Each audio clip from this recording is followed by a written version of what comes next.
xibaar yu wér te wóor ca tàng-tàng ba abonnez-vous pour ngeen di mën di jot suñuy vidéo. dal leen ak jàmm seen chaîne bi di Buzz 221D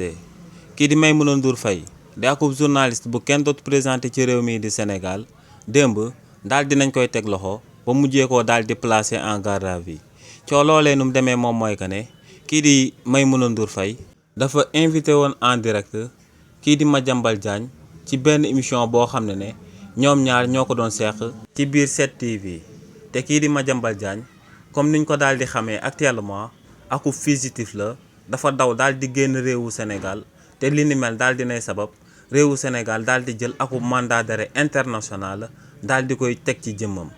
kookee di Maimouna Ndour Faye nag amul woon droit daal di invité koo xam ne actuellement yoonu réewu Sénégal da koy daal di seet da ko bëgg a daal di jàpp kut ko kut li ni mel nag moom moo sabab kookee di Maimouna Ndour Faye ginnaaw ba mu tàmbalee di daan amal émission boobee waa brigade de recherche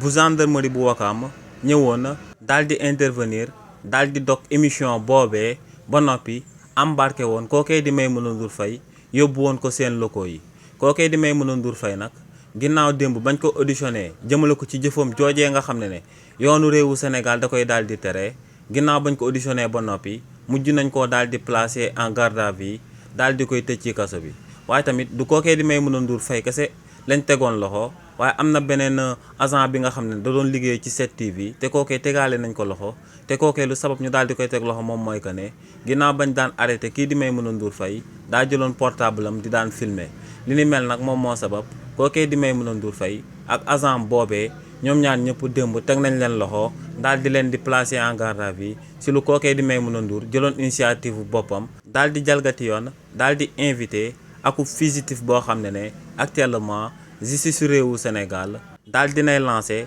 akub mandat d'arrêt international jëmale ko ci jëmmam. xibaar yu wér te wóor ca tàng-tàng ba abonnez-vous pour ngeen di mën di jot suñuy vidéo.